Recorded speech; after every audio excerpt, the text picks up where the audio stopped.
राधे राधे भक्तों, आप सभी को गणगौर व्रत की बहुत बहुत शुभकामनाएं। यह व्रत चैत्र मास की शुक्ल पक्ष की तृतीया को मनाया जाता है। इस दिन सौभाग्यवती स्त्रियां व्रत रखती हैं। कहावत है कि इस दिन पार्वती जी ने शंकर जी से सौभाग्यवती रहने का वरदान प्राप्त किया था तथा पार्वती ने अन्य स्त्रियों को सौभाग्यवती रहने का वरदान दिया था। पूजन के समय रेणुका की गौर बनाकर उस पर महावर सिंदूर चढ़ाने का विशेष प्रावधान है। चंदन, अक्षत, धूप बत्ती, दीप नैवेद्य से पूजन करके भोग लगाया जाता है। विवाहित स्त्रियों को गौर पर चढ़ाए सिंदूर को अपनी मांग में लगाना चाहिए। कथा इस प्रकार है गणगौर की। एक बार भगवान शंकर पार्वती जी एवं नारद जी के साथ विवरण हेतु चल दिए थे। वे चलते चलते चैत्र शुक्ल पक्ष तृतीया को एक गांव में पहुंची। उनका आना सुनकर ग्राम की निर्धन स्त्रियां उनके स्वागत के लिए थालियों में हल्दी अक्षत लेकर पूजन हेतु तुरंत पहुंच गईं। पार्वती जी ने उनके पूजा भाव को समझकर सारा सुहाग उन पर छिड़क दिया। वे अटल सुहाग प्राप्त कर लौटी। धनी वर्ग की स्त्रियां थोड़ी देर बाद अनेक प्रकार के पकवान बनाकर सोने चांदी के थालों में सजाकर पहुंची। इन स्त्रियों को देखकर भगवान शंकर जी ने पार्वती जी से कहा, तुमने सारा सुहाग रस तो निर्धन वर्ग की स्त्रियों को ही दे दिया है, अब इन्हें क्या दोगी? पार्वती जी बोली, प्राणनाथ, उन स्त्रियों को ऊपरी पदार्थों से बना रस दिया गया है, इसलिए उनका रस धोती से रहेगा, परंतु मैं इन धनी वर्ग की स्त्रियों को अपनी अंगुली चीर कर रक्त का सुहाग रस दूंगी, जो मेरे समान सौभाग्यवती हो जाएंगी। जब इन स्त्रियों ने पूजन समाप्त कर लिया, तब पार्वती जी ने अपनी अंगुली चीर कर उस रक्त को ऊपर छिड़क दिया जिस पर छींटे पड़े। उसने वैसा ही सुहाग पा लिया।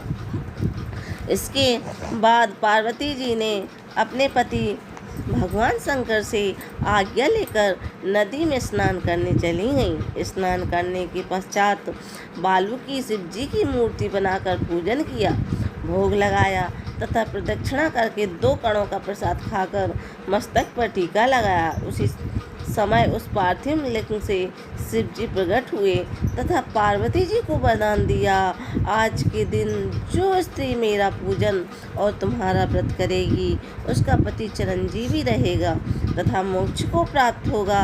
भगवान शिव यह वरदान देकर अंतर्ध्यान हो गए।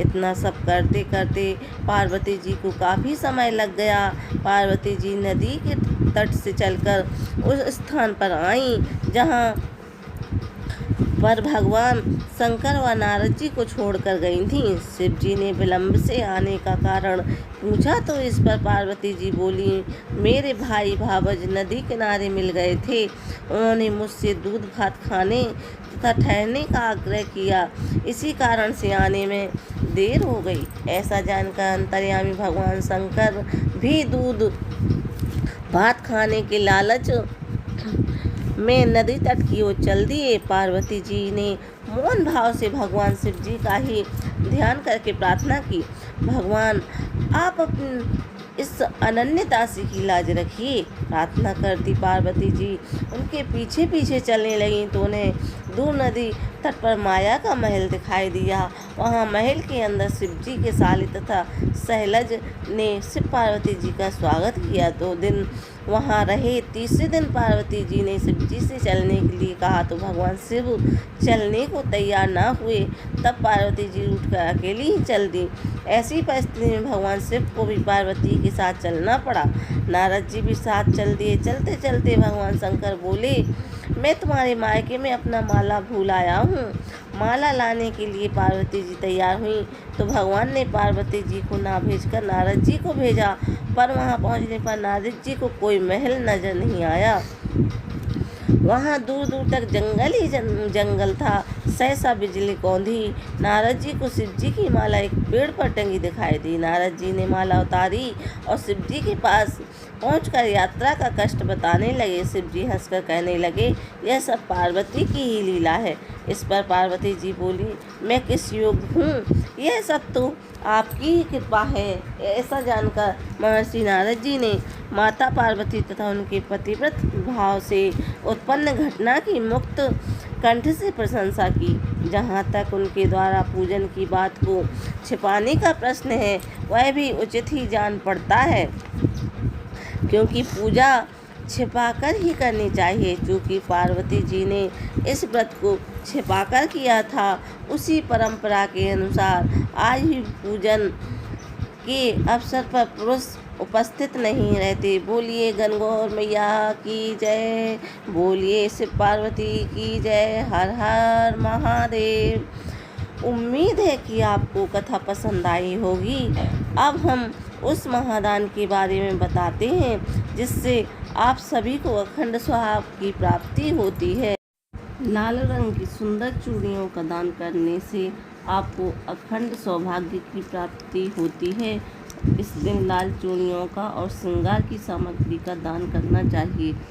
गणगौर या श्रृंगारा दूज चैत्र माह की शुक्ल पक्ष की तृतीया तिथि की शुरुआत 10 अप्रैल को शाम 5:32 से होगी और इसका समापन दोपहर 11 अप्रैल को दोपहर 3 बजे होगा। सनातन धर्म में इस व्रत का बहुत महत्व है।